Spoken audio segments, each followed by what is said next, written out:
What if I told you that one of rock and roll's most promising stars died under circumstances so bizarre, so contradictory, that even the coroner couldn't decide what actually happened?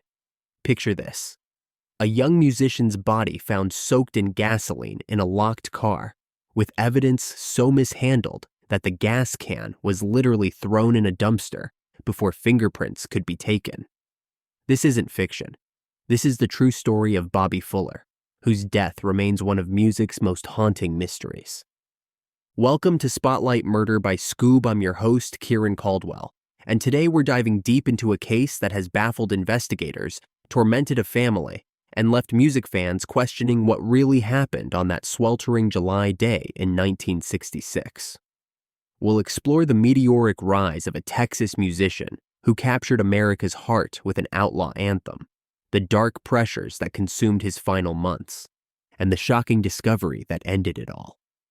This is the story of Bobby Fuller, a tale of talent, ambition, and a death so strange that 60 years later, we're still asking, was it suicide, accident, or something far more sinister? Let me take you back to 1942, to a small town in Texas where a boy named Robert Gaston Fuller was born. Bobby Fuller's story begins in Baytown, but it's in El Paso where the magic really started. By his late teens, this wasn't just another kid dreaming of stardom. This was a young man who built his own recording studio in his family's home, started his own record labels, and even ran a teen club. Bobby was obsessed with the raw, authentic sound of early rock and roll, particularly Buddy Holly. But here's what made him special. He wasn't content to just copy his heroes. He was creating something entirely his own, blending rock and roll with surf guitar, blues, and those distinctive Southern rhythms that would later define his sound. The Bobby Fuller Four formed in 1962, and by 1965, they made the big move, Los Angeles, the promised land for aspiring musicians. They signed with Bob Keane's Delphi Records, later Mustang Records, and everything seemed to be falling into place. But it was one song that would change everything. I Fought the Law. You know this song, even if you don't realize it. Released in 1965, their version erupted onto the charts like lightning in a bottle. By March 1966, it hit number 9 on the Billboard Hot 100. The energy was undeniable, that perfect blend of raw rock and roll, surf-style guitar, and harmonies that struck something deep in the American psyche. One writer called it the archetypal outlaw rock and roll anthem, and decades later, that assessment still holds true. Bobby Fuller wasn't just another musician riding the wave of the British invasion. At a time when American rock was supposedly being overshadowed by bands from across the pond, here was this kid from Texas proving that American rock and roll still had something powerful to say. His music felt real, authentic, lived in, qualities that would ironically become the source of his greatest conflicts. But here's the tragic irony. Just as Bobby Fuller was reaching the pinnacle of success, just as I Fought the Law was becoming a cultural touchstone, the very system that had elevated him was beginning to crush him. Success in the music industry, as Bobby was about to learn, came with strings attached, strings that would eventually feel more like chains. Success, Bobby Fuller quickly discovered, was a double-edged sword. Back in El Paso, he had been the master of his own musical destiny. Every arrangement, every recording decision, every creative choice flowed through him. But Los Angeles, that glittering promised land, operated by entirely different rules. Bob Keane, who served as both producer and manager, expected obedience from his artists. He had experience molding young talent, and his formula had worked before. But Bobby Fuller wasn't just any young talent. He was a perfectionist, a creative visionary who had strong opinions about how his music should sound. The conflict started small, but grew into something much larger. Bobby watched helplessly as strings and overdubs were added to his recordings without his approval. Studio touches that he felt made the music sound plastic, a word friends later remembered him using repeatedly to describe his growing frustration.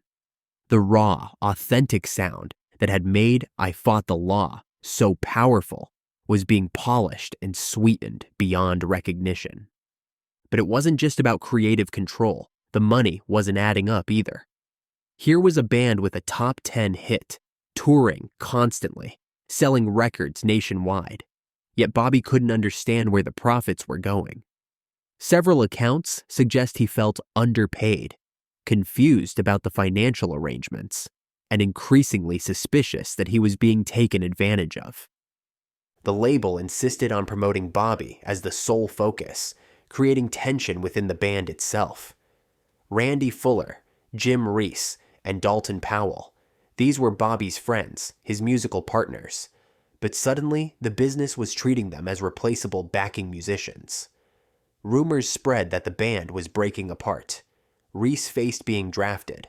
Powell wanted to return home, and the Fuller brothers found themselves arguing about the group's direction.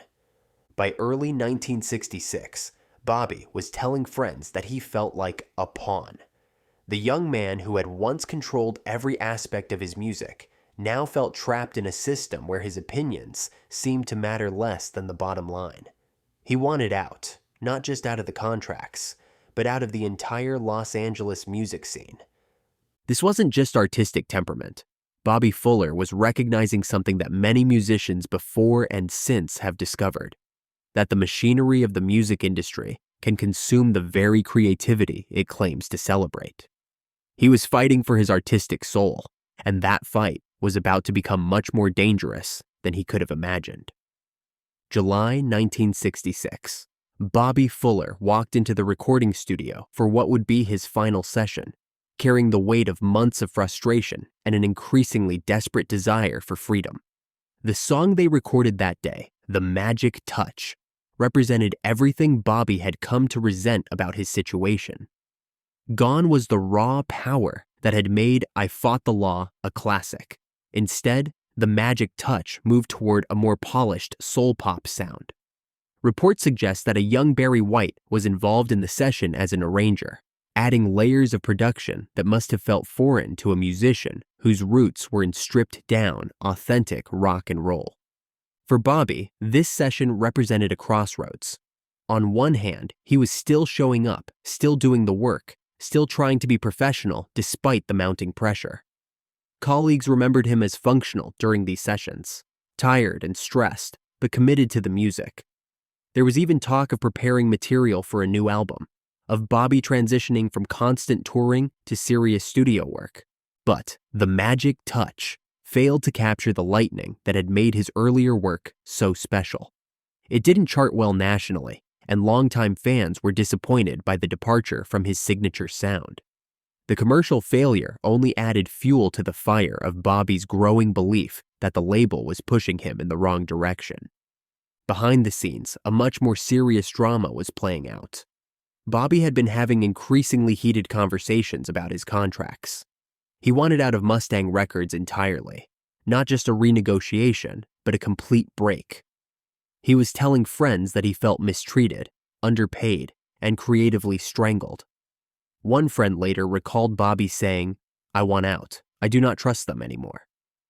The stakes were higher than just one musician's career. Bobby's departure would mean significant financial losses for managers, producers, and anyone who had invested in his success. There were powerful industry figures linked to the label's distribution and promotion networks, people who had built plans around Bobby Fuller's continued cooperation. A formal meeting was scheduled for mid-July to address these issues. This wasn't just a casual conversation. This was Bobby's attempt to legally extricate himself from what he saw as an unfair situation. The timing of this meeting would later take on sinister significance. It was scheduled for just days after July 18th, 1966. Friends noticed changes in Bobby during these final weeks. He seemed worn down, frustrated, but also determined. He was talking openly about major life changes, possibly returning to Texas, definitely taking back creative control of his music. To those who knew him well, it seemed like Bobby Fuller was finally ready to fight for his artistic freedom, no matter the cost. He had no way of knowing just how high that cost would ultimately be. July 17th, 1966. The evening began quietly at Bobby Fuller's Hollywood apartment, a seemingly normal night that would end in tragedy. Bobby spent the evening at home with his mother and a few close friends, watching television, making phone calls, trying to maintain some sense of normalcy despite the tremendous pressure he was under. According to apartment manager Lloyd Essinger, Bobby seemed to be in good spirits when they briefly crossed paths around 3 a.m. They shared a beer, chatted casually.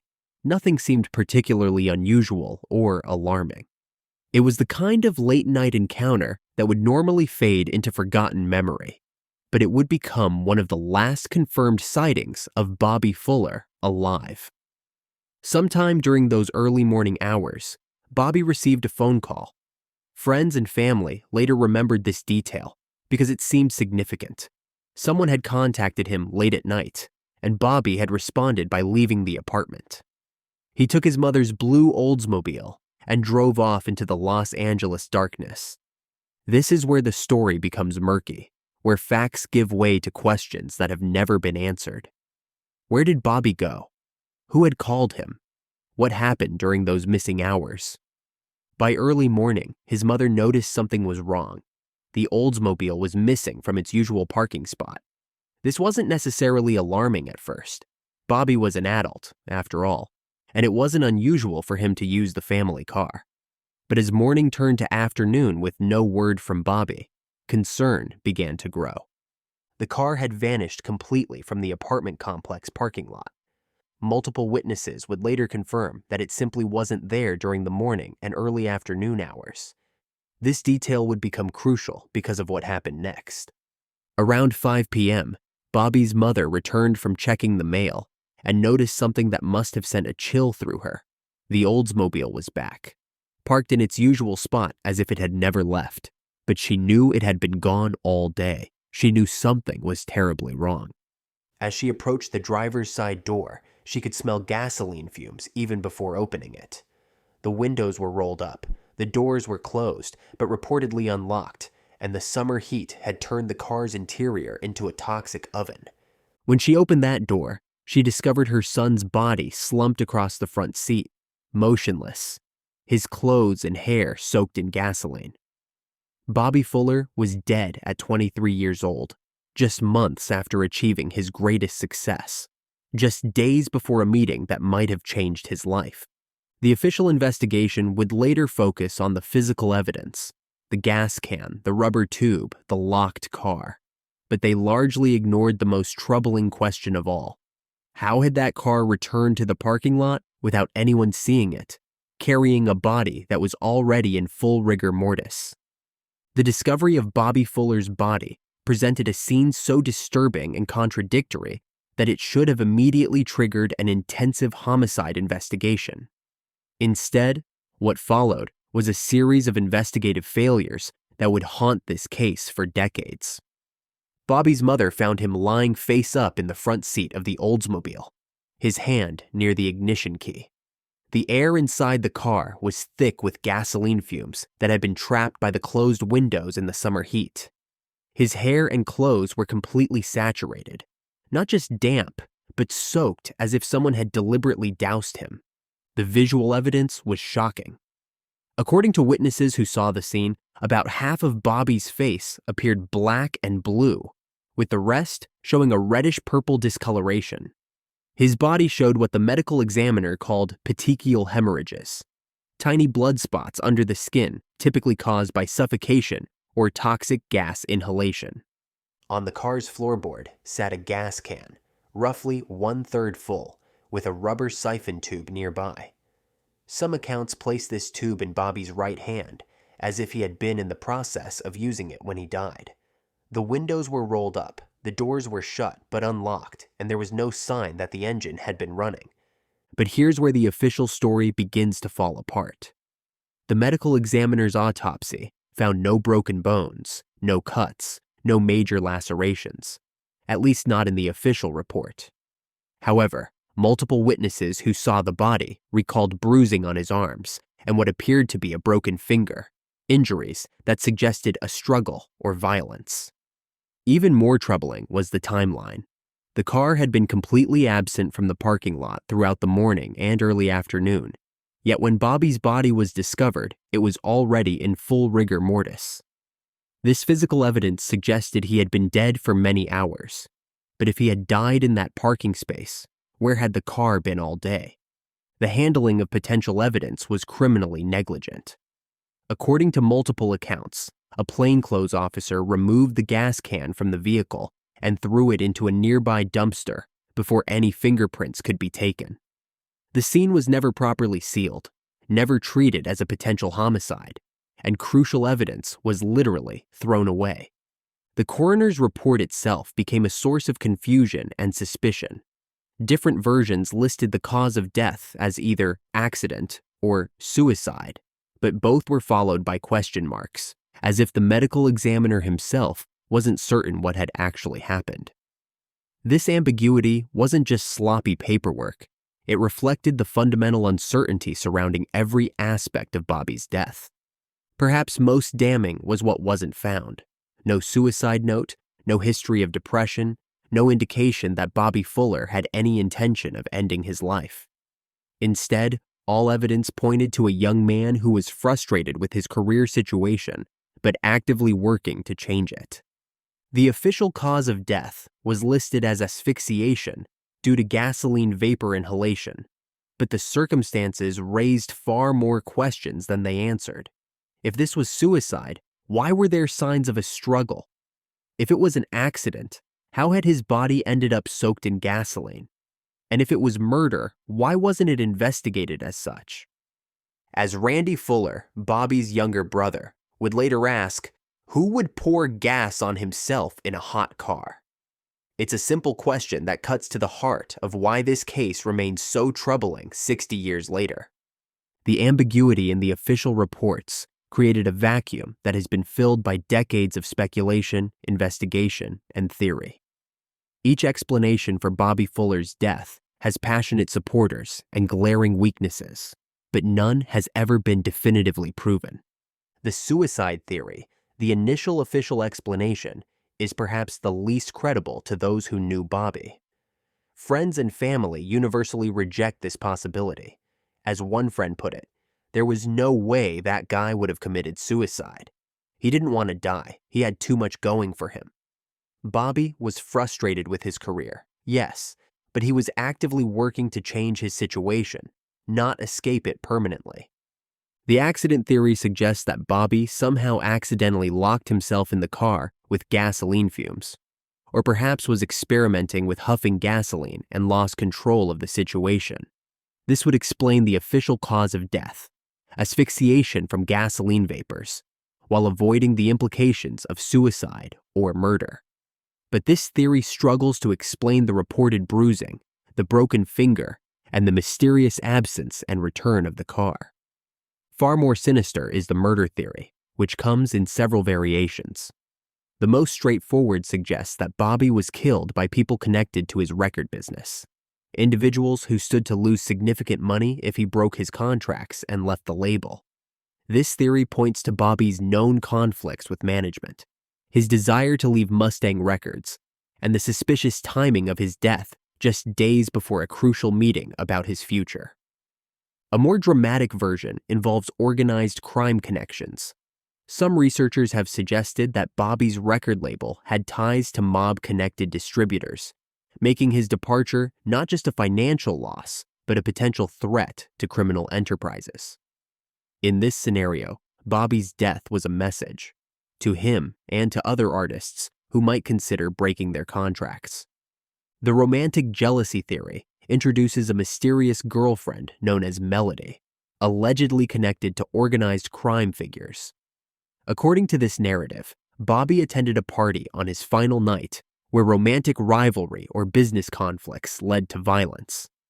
Panicked participants then staged the gasoline scene to cover up what had really happened. The drug overdose cover-up theory suggests that Bobby ingested drugs, possibly LSD, at a party and suffered a fatal reaction. To avoid scandal and criminal charges, those present allegedly dumped his body back at his apartment and created the gasoline scene as misdirection. However, Toxicology reports found no drug traces in his system, severely undermining this explanation.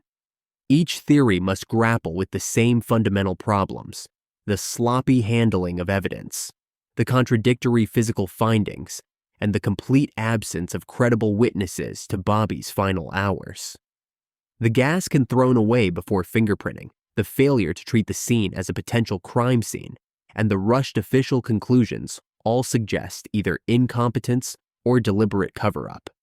Randy Fuller has spent decades investigating his brother's death, co-authoring a book titled "I Fought the Law" that argues for the murder theory. He points to the business pressures, the suspicious timing, and the physical evidence that doesn't support suicide or accident. Yet even Randy admits that proving what happened has been impossible due to the initial investigative failures. Perhaps the most honest assessment comes from those who recognize that we may never know the truth. As one writer summarized, the boxes for accident and suicide were checked, but next to both boxes, someone scribbled question marks. Those question marks have defined this case for 60 years. What we do know is this: a talented young musician died under circumstances so strange and contradictory that even the officials investigating couldn't agree on what happened. Whether through incompetence or design, the truth was buried along with Bobby Fuller, leaving behind only questions, theories, and the haunting legacy of a life cut short just as it was reaching its full potential. Even after all these years, Bobby Fuller's death still leaves us with more questions than answers. A rising star at just 23, his story ended in a gasoline-soaked car. But the truth behind that moment has never surfaced. And the strangest part? Some clues suggest someone wanted it that way. But there's one detail no one talks about, something hidden in the final days of Bobby's life that could change everything. If you want to know what really happened next, you'll want to hear the full story. Download the Skoob app now to unlock the complete episode and dive deeper into the mystery. Download Skoob to hear what the investigation never revealed.